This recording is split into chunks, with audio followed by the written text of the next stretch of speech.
I shut down my daughter's deadbeat father for trying to use her as a therapy doll for his grieving wife, and now he thinks he can take me to court and play dad after years of abandoning her.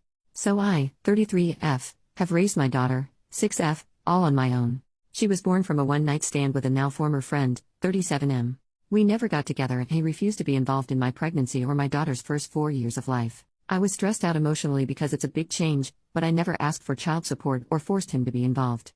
I have enough income to send my daughter to private school. I'm perfectly fine on my own. The issue started when he reappeared from wherever he went and decided he wanted visitation out of nowhere. He's not in my daughter's birth certificate. Father is listed as unknown. He wanted to have that amended. I said no, and that if he wants, best he'll get us to meet her in outings with myself or my daughter's godparents. He agreed, but he's been constantly pressuring getting parental rights.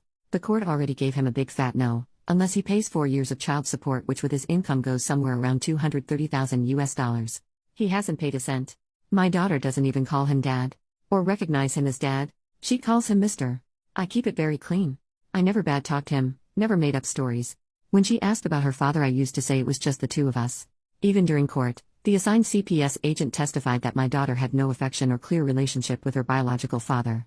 Now the main issue happened in a PTA meeting. He would say things like my family thinks or what is best for my family. I didn't agree with him and I voiced by saying my daughter has different needs and those are priority. He was clearly angry. After the meeting there was a moment for teachers and parents to mingle and just talk about how the kids are doing. One of the teachers approached me to apologize, saying she didn't know my husband and I didn't like a project she was doing with the kids. I told her I had no husband and my daughter loved the project and wants to be part of it. The teacher then told me that my former friend was going around talking like he's my husband and he represents the family. I saw red. I walked to him and very loudly told him we needed to talk in private. In the parking lot I told him we were not a family and that he either will respect that I am the only one that can make decisions on my daughter's education or he won't be involved. He went on about being her biological father, then I reminded him he had not paid a cent for the pregnancy, my daughter's needs, or even the private school my daughter is in. He hasn't tried to see my daughter since, which she doesn't mind at all. I asked her. I do feel a bit bad about what I said. Am I the jerk? Edit. I wanted to add this because the private messages are driving me insane. He has the money to pay child support. He chose not to pay. He was never prohibited from being involved. He had my phone number. I sent him picture and invited him to birthdays and other big celebrations. He never once came. Also, we are not in the US. OP makes a new post 8 days later. My daughter's father wants to use her as therapy for his wife. I'm going to preface this by saying my 6-year-old daughter's father, I'm going to call him Jeff, has never been my romantic partner. We had a one-night stand. I don't like people calling him my ex, since it makes it seem we had some kind of emotional attachment. He was never involved after I told him I was pregnant, and actually wanted me to terminate the pregnancy, but I decided to raise my child alone since I have enough money to raise her without child support. For the whole pregnancy and the first 4 years, Jeff was not in the picture. On my mother's recommendation, I did send him pictures and invited him to special events, but he always replied he had no interest in my daughter. 2 years ago he reappeared and began demanding parental rights. When I didn't do what he wanted, he sued and was told no, he was not getting parental rights. He was given the offer to pay child support and then we can revisit giving him actual rights, but he has refused. He has the money, much more than me, but he refuses. I still offered to let him see my daughter in a casual manner, no child support needed, with the agreement anything legal, medical, or educational will not involve him. He pushed the boundaries and we had a fallout. After that, we didn't hear from him for almost 6 weeks before he called to meet for Christmas. After much discussion, I agreed to bring my daughter over on the condition my daughter's godparents could come. Thus we went over for Christmas dinner. And finding out Jeff is married and had never told his family he had a child. It was great to be judged by a bunch of strangers. It was uncomfortable the whole time. I'm going to use fake names, but let's say my daughter's name is Katie. His wife kept calling my daughter Gabrielle. Not the actual name she used, but it was that different to my daughter's name. The wife was also very physical, trying to pick up my daughter or parent her. I would block her or tell her to please let me deal with my child. The whole time she pretty much ignored me, but Katie didn't seem nervous so I decided to just bid my time. I hit my limit when my daughter said she needed the bathroom and this stranger went, "Oh Gabby, you need potty? Let mommy change you." My daughter hasn't worn diapers in a while now and she's more than capable of going alone to the bathroom. I immediately told her to stay away from my daughter and that we were leaving. The woman started wailing that I was kidnapping her baby girl and tried to lunge at me. Her in-laws got in the middle and held her, consoling her and saying that we weren't leaving and for her to calm down like she was the victim. At that point I just glared at Jeff and told him he'd better explain or I would be calling the police. He asked me to speak in private in another room and that I could just leave my daughter with his parents. No way that would ever happen. Katie's godparents took her with them despite the wife having a full meltdown. Jeff and I spoke outside and he explained that he and his wife recently lost a daughter. I'm not going to give specific details on that, all I'll say is that it was sudden and nobody's fault. And as I can only imagine, it had caused some psychological issues to his wife. Apparently, he had the brilliant idea that having Katie pass as their lost child would help his wife, without telling me. And that's why he wanted visitations and parental rights all of a sudden. He pleaded for me to leave my daughter with him for a little bit. I asked him what was his plan when his wife heals. His response was disgusting. Well, I'll just send Katie back with you and it will be just like before. I told him he was insane if he thought I would let him use my daughter like that. What his wife needs is therapy with a professional, not feeding her delusions. And I would not let that woman within miles from my daughter. He told me I was being cruel and didn't know the pain of losing a child. I agreed with him, but reminded Jeff that my priority is not his family, it's my child. What he and his family do to work through their grief has nothing to do with us. I also told him to call his lawyer because I am making sure he never has contact with my child ever again. So that's what I'm bracing for. He's been blasting my phone since Christmas, but I can easily ignore him. My daughter and I are doing a small travel vacation. This isn't an update, just something I feel needs to be said. My daughter is set for life monetarily. She has a trust, and I make really good money in my position. If she was 18 right now, I could put her through college without a loan. She doesn't need child support for quality of life. If I could get child support and never worry about her father trying something, I would be suing him in a heartbeat. But after talking to a lawyer and realizing the risk, I've taken the decision that child support, or possible inheritance, is not worth my child's safety. Safety is always first. Update after the New Year's. Hey everyone! Happy New Year's! This isn't so much a real update as just letting people know we are home and safe. My daughter is spending the rest of her vacation with her godparents on another trip while I work on things. Moving might be something I'll be looking into, though that is a long-term plan considering all it takes. I won't share too many details on what my lawyer is going to be doing, but we are absolutely going to push for and row. I might not post for some time. At least not until things settled. I do appreciate all the support and good advice. I'm taking a lot of it into account as I plan how to move forward. Update, 18 days later. Hey everyone, I decided to post a last update, since I will be going full silent for a long period. For those that didn't know, I'm right now dealing with my daughter's father and his delusion. He wants to use my daughter as a therapy doll for his wife that recently lost a child. A lot of people were worried for my daughter and me, and I truly appreciate it. We're both safe, she's currently having a great vacation with her godparents, and I'm currently making my own arrangements to move on. My lawyer is working hard on keeping everything in order. I know a cease and desist was his first action and we are going for no contact. He says we have a solid case and hopefully this will be resolved relatively fast. And by that I mean a year or two. We did get a temporary restraining order though. It's only until our first court date, but after it could be extended. I haven't had any direct contact with Jeff. He lawyered up to and tried to send a threat to take full custody. My lawyer laughed at it since his reasoning was parental alienation. Except I have proof I tried for years to have him involved.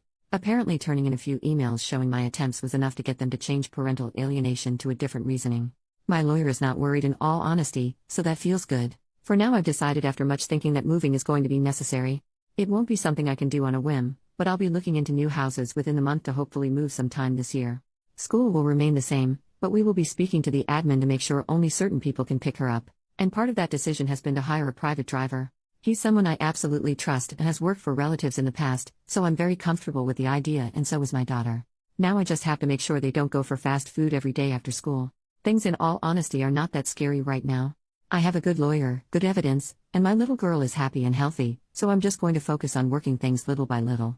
Because of the legal proceedings I don't think I'll be posting any updates anytime soon. And to those sending me PMs telling me I'm horrible for keeping my daughter from her father or telling me I shouldn't have had her in the first place, please kindly speak to the void. I'm too busy, and your rage bait isn't getting through to anyone. New update, 2.5 months later. I had no intentions to do a new post, but today absolutely took the cake. I thankfully didn't deal with Jeff. Instead he sent a priest to harass me at work. I'm going to be very blunt, I'm completely detached from religion. I'm not an atheist, just don't really like the idea of the Catholic Church, that's the leading religion in my home country. I respect it and most of my family is Catholic, so I have a detached respect for church officials. Today I was doing some paperwork when I got a call about a priest asking for me. I didn't have any meetings scheduled and a lot of times we get visits from clergy asking for donations or participation in events, so I figured that was it. I told the secretary to let him in and things at first seemed rather polite. Shake hands, asking how things were. The usual chit-chat. Then the priest began talking about how it had come to his attention that I was a single woman with a child, and that apparently I lived a life of debauchery and hate. His words. I was taken aback and agreed I was a single mother, but that I didn't see how I lived in debauchery and hate. The priest then went on about how he knew my daughter is prohibited from spending time with her father and that I'm constantly sleeping around with men instead of living a godly life. How he was worried and thought it would be best I considered giving my daughter a chance to live with a proper family rather than see me sell myself. Angry was an understatement. I did keep it civil simply because I was at work and I had no intentions of screaming to a religious man at work. I simply told him that my daughter was fine with me, she lived a safe and happy life, my personal affairs were my own, and that I had no intentions of sending her to another household. I told him that if there was nothing else, he should probably leave as I had other things to attend to. He then showed his hand, and that's how I know it was Jeff's doing. The priest told me he didn't think my daughter would be a happy child with me, but her father was well respected in his church and he knew he would raise a proper Christian lady. At that I laughed and simply said no. I once again recommended he left, and if he didn't, I would be calling security. He left saying he would try to speak to me again when I'm not being hysterical. I told my secretary and our security not to let him into my office again. And I called my lawyer. I don't have audio, but we do have security feed from him walking into my office. Thank you again to everyone sending well wishes in my previous post. We are still working on that move, but school is back and she's loving it. We still have that temporary restraining order against Jeff and his wife. And school officials know it.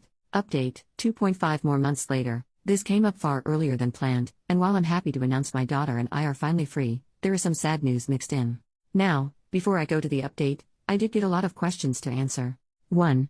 Did I know Jeff was married? He wasn't when we had our one-night stand. 2. Are you interested in Jeff? No. I'm aromantic. Meaning I do not develop romantic feelings. I don't think that's a healthy mindset for a long-term partner, so I refuse to date. I was okay with one-night stands until I had my daughter. 3. Why did you send information to Jeff? Because my mother recommended it and she was absolutely right. Had I not done so, he could have sued me for parental alienation.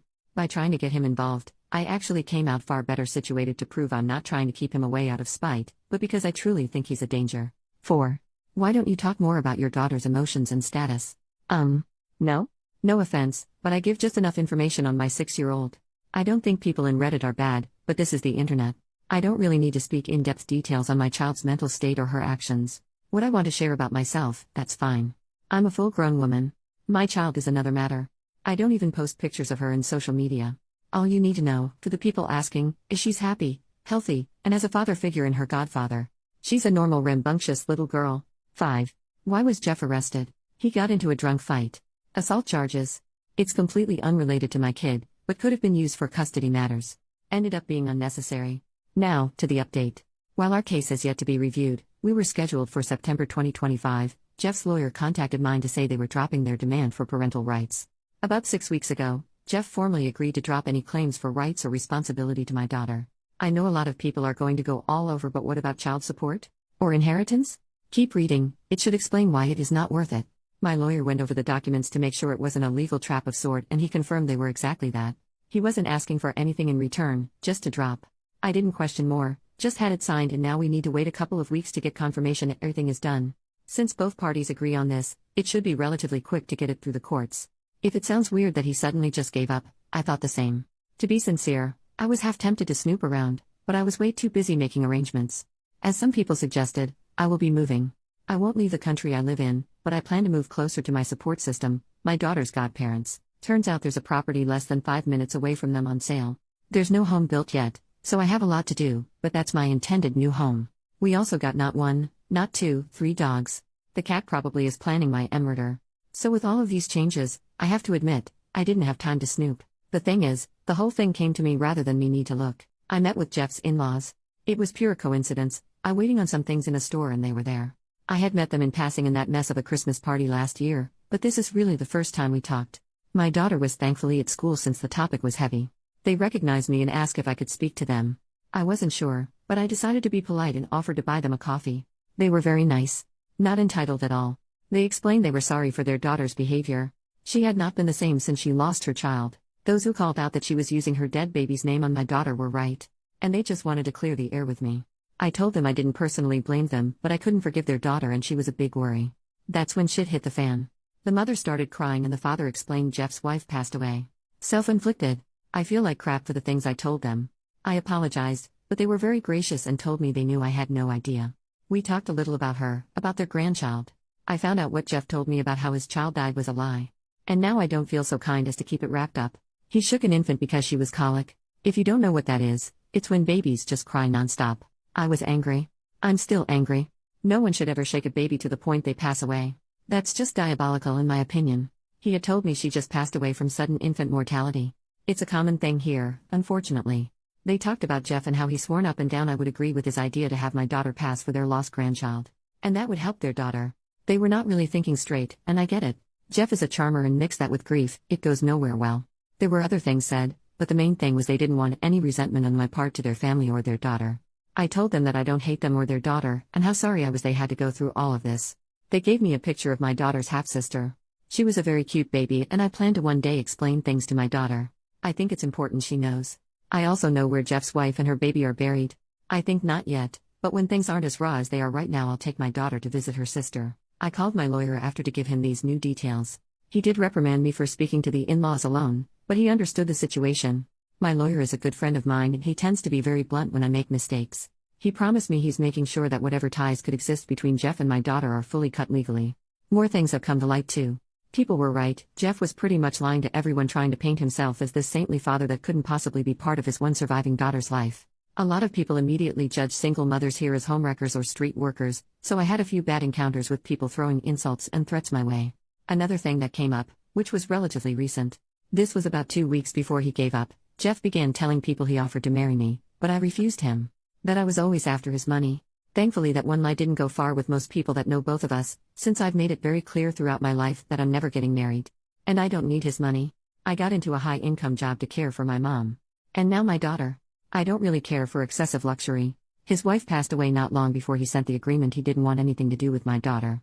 It does explain why Jeff gave up. I still think he's the most horrible human being that exists. An entitled murderous bastard. He felt entitled to my daughter. He failed his wife, an unalive and innocent baby. And I know he knows I'm posting this on Reddit, so if you read this, Jeff, I hope karma really gives you everything you deserve. I want to say more, but I don't want to break Reddit's rules. But yeah, here's the good news mixed with terrible news. I might update this post if anything else happens, but I want to believe this is over. I just want to close this chapter and look into a new start. Small disclaimer, I don't know how he got away with unaliving his child. I have no access to police records or investigation. I'm not part of law enforcement or involved with any judicial entity. For people asking me for more information on it, I'm really sorry, but I can't give you a full legal case. I personally don't know how some people in Reddit get access to police records that easily, because I certainly don't have access to them. All the info I have is what I'm told by others, chisme, or what my lawyer can find. Relevant comments, OP on why Jeff is not in jail, I can't tell you for sure. You have to understand I'm going from what the in-laws told me and what I know of Jeff. I'm not a detective. My guess? He either paid his way out or made it seem it was an accident. As far as anyone I've met that knows about his kid, they thought the same as me. She died suddenly in her sleep. I don't doubt the in-laws though. It sounds like something Jeff would do at this point. OP on her country's laws. We're not in the US first of all. American law isn't a thing here. Here, a good bribe to the right person makes a lot of things go away. All I'll say is Latin America. I've explained in my past posts I don't share my specific country for privacy reasons. OP updates in the same post, 3 months later. Well, it's been 3 months and good news all around. To begin with, we're finally free of Jeff. Life is pretty much back to normal. My daughter only asked about Jeff once when we went to the park. We would meet him, and it was to make sure Mr. was not there. We also went together to her baby sister's grave. I explained to her as best as I could. I don't think she understands yet what the situation with her half-sister is, but we will go through it little by little. Another big change is I'm dating someone. And no, I'm still aromantic. My best friend who's been in the US until recently came back and asked me out. When I told him I was aromantic, he told me there was no pressure for romantic feelings. He just wanted a partner he could trust, and while this isn't a traditional relationship, it's really nice. I adore him as a friend even if I don't see him in any romantic way. He's met my daughter, but we're not doing anything official like moving in for a very long time. Through the grapevine I heard Jeff is apparently engaged again too. I think it was a very good thing we made that no-contact agreement. If he ever tries anything with my daughter, that piece of paper will be enough for court to tell him to go away. Overall we're happy and safe. I'm grateful for all the support here through the hell that was dealing with Jeff.